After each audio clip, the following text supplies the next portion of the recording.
প্রথম প্রশ্ন হলো, আমি একটি ডিভোর্সি মেয়েকে বিয়ে করেছি, তাই আমার ফ্যামিলি মেনে নেয়নি এবং আমার এলাকার মানুষ আমাকে আর আমার ওয়াইফকে নানা বাজে কথা শোনান। আমি কি ওকে বিয়ে করে ভুল করেছি? এ ব্যাপারে ইসলাম কি বলে জানাবেন। ভাই প্রশ্ন করেছেন, খুবই দরকারি একটা প্রশ্ন ভাই। কেন দরকারি প্রশ্ন আমি বলি।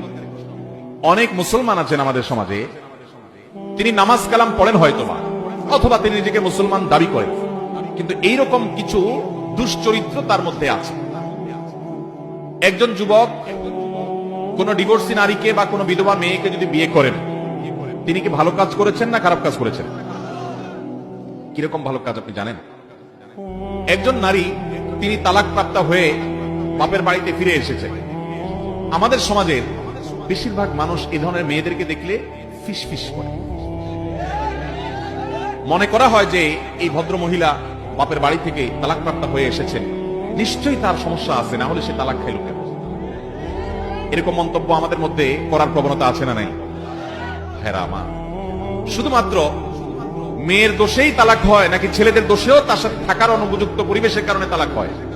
হয় কি হয় না? শুধু ছেলেদের মেয়েদের দোষেই তালাক হয়, ছেলেদের দোষে তালাক হয় না।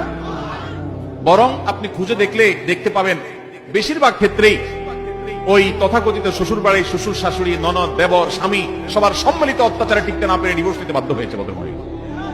তাহলে একজন মাজলুম, এমনিতে তার মনটা ভাঙা, এরপরে যদি সমাজের মানুষ তাকে কটু কথা বলে, তালাক প্রাপ্তা বলে, তার বাপকে, তার মাকে, পরিবারের লোককে মুখকে ছোট হতে করে দেয়, তাদেরকে তাচ্ছিল্য করে কথা বলে, হেয় করে কথা বলে, বাজে কথা বলে, ওই মেয়েকে যদি বাজে কথা বলে, তাহলে একজন মাজলুম অত্যাচারিত মানুষ যদি তিনি হয়ে থাকেন আর আপনি যদি কটু কথা বলেন, তাহলে এই মাজলুমের যে আহাজারি, সে হয়তো মুখে বলতে পারবে না, অন্তরে যে ব্যথা আছে, আল্লাহর কসম করে বলছি, জাহান্নামে যাওয়ার জন্য আপনার আর বেশি কিছু লাগবে। আমাদের সমাজে অনেক ভালো কাজ করলে এই সমাজের মানুষের সবচেয়ে বড় বাধা হয়ে দাঁড়ায়, আবার খারাপ কাজ করলে দেখবেন তেমন কেউ বাধা দেয় না।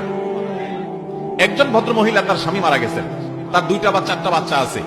এই বয়সে তিনি যদি অন্যত্র বিয়ে বসেন, কাজটা কি ভালো না খারাপ? কিভাবে ভালো? যে তার এখন এবং পরবর্তীতে একজন পুরুষ গার্ডিয়ানের দরকার হয়। বাবার বাড়িতে কতদিন আর নিজে একা একা সংগ্রাম করে চলা, সেকুলার সমাজ ব্যবস্থায় বলে যে না, একা একা চলো, দুনিয়া জয় করতে হবে, হান করতে হবে, তান করতে হবে।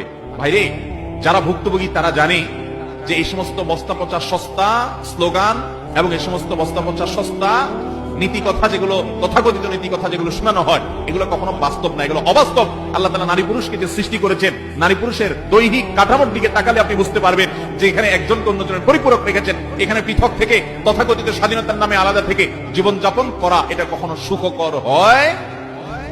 অতএব একজন নারী, তার জীবনে একজন সঙ্গীত দরকার আছে। তিনি যদি তার ছেলে মেয়েকে নিয়ে অন্যত্র বিয়ে বসেন, তার স্বামী মারা গেছে কিংবা ডিভোর্স হয়ে গেছে, তিনি ভালো কাজ করেছেন।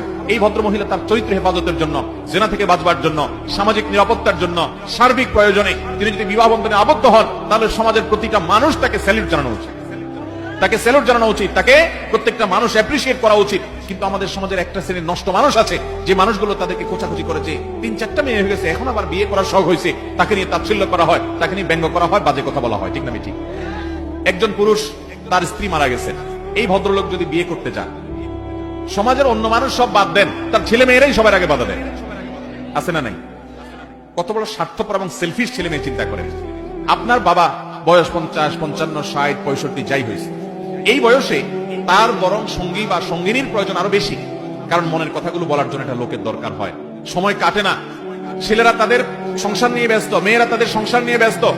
এটা নিয়ে ভদ্রলোকের জীবনে একজন সঙ্গিনীর প্রয়োজন হয়। তার এমন কিছু খেদমত হয় যেগুলো একান্ত সঙ্গিনী ছাড়া কারোর দ্বারা হয় না।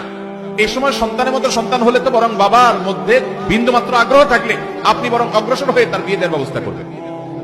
কিন্তু না, যদি কেউ 50-55 বছর বয়সে বিয়ে করে, সমাজের নামাজি মানুষটাও মিট মিট করে হাসে যে বুড়ো বয়সে বেটার বিমৃতি ধরছে। এগুলো হলো আমাদের সমাজের কুসংস্কার, এগুলো আমাদেরকে দূর করতে হবে ইনশাআল্লাহ। যদি কোনো নারী, বিধবা নারীকে কোনো যুবক বিয়ে করে, কোনো মানুষ বিয়ে করে, কাজটা কি ভালো না খারাপ? একজন মাজলুমা, একজন অত্যাচারিতা, একজন নিগৃহীতা, একজন নির্যাতিতা, একজন অসহায় নারীকে যদি কেউ বিয়ে করে, তার উপকার করে, পরিবারকে কথা থেকে বাঁচায় এবং আশ্রয় হয়ে দাঁড়ায়, তাহলে সেক্ষেত্রে কাজটা ভালো হলো না খারাপ হলো? এই ভালো কাজটাকে যদি কেউ খারাপ বলে, এ হলো সমাজের সবচেয়ে খারাপ মানুষ। অতএব আমরা এগুলোর বিরুদ্ধে প্রত্যেকটা মানুষকে কাজ করতে হবে, চেষ্টা করবো তো ইনশাআল্লাহ। কোন বিধবা মেয়েকে বিয়ে করা কোনো দোষের বিষয় নয়, কোন তালাকপ্রাপ্তা মেয়েকে বিয়ে করা কোনো দোষের কিছু নয়। আপনি যদি তাকে ভালো মনে করেন অবশ্যই তাকে বিয়ে শাদী করবেন।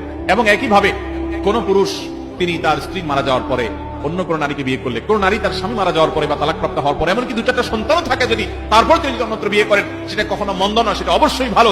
আপনি সাহাবীদের জীবনে যদি দেখেন, নবী করিম সাল্লাল্লাহু আলাইহি ওয়াসাল্লামের সাহাবীরা যারা গোটা পৃথিবীর নেতৃত্বের আসনে চলে গেছেন মাত্র কয়েক বছরের ব্যবধানে, সেই মহামনীষীরা ইসলামের ইতিহাসের সোনার যুগের শ্রেষ্ঠ মানুষেরা কোরআন যাদের প্রশংসা করেছে তাদের জীবনী ঘাটেন, দেখবেন বেশিরভাগ সাহাবীদের জীবনীতে দেখবেন হয় তালাকপ্রাপ্তা বিয়ে করেছেন বা বিধবা বিয়ে করেছেন। স্বয়ং আমাদের নবী করিম সাল্লাল্লাহু আলাইহি ওয়াসাল্লামের জীবনে যদি আপনি দেখেন, আয়েশা রাদিয়াল্লাহু তাআলা আনহা ছাড়া বাকি তার যে জীবন সহধর্মিণীরা ছিলেন, কেউ হয়তো আগের সংসারে তার স্বামী দুনিয়া থেকে চলে গেছেন, মারা গেছেন, বিধবা হয়ে গেছেন, তাকে তিনি বিয়ে করেছেন।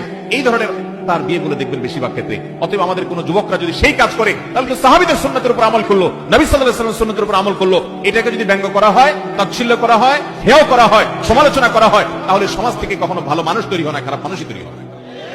অতএব ভালোকে ভালো বলার মানসিকতা রাখবো তো আমরা ইনশাআল্লাহ। এই ধরনের যুবকদেরকে আর আমরা সৎসাহস দেব যে হ্যাঁ তুমি সৎসাহস এর কাজ করেছো, তাকে আমরা প্রেরণা দেব। আল্লাহ তাআলা আমাদের সবার রুচিগুলোকে উন্নত এবং ভালো রুচিতে পরিণত করার তৌফিক দান করুন। অনেক সময় আমরা এই মন্দ কাজগুলো করি যে আমাদের হিতাহিত জ্ঞানটাও থাকে না, সেন্সও কাজ করে না, ঠিক না ভাই? ঠিক। দেখবেন যে অনেক মানুষ এই ধরনের অন্যায় কাজ করছে, তার কোনো সেন্সও কাজ করছে না। দাঁড়িয়ালা মানুষ নামাজ পড়ছে কিন্তু এই ধরনের বিষয়গুলো নিয়ে হাসাহাসি করছে, এগুলো বদামল, এগুলো গুনাহ। অতএব কোনো ভালো কাজকে যদি আপনি মন্দ বলেন গুনাহ হবে। আল্লাহ আমাদেরকে সতর্ক হওয়ার তৌফিক দান করুন।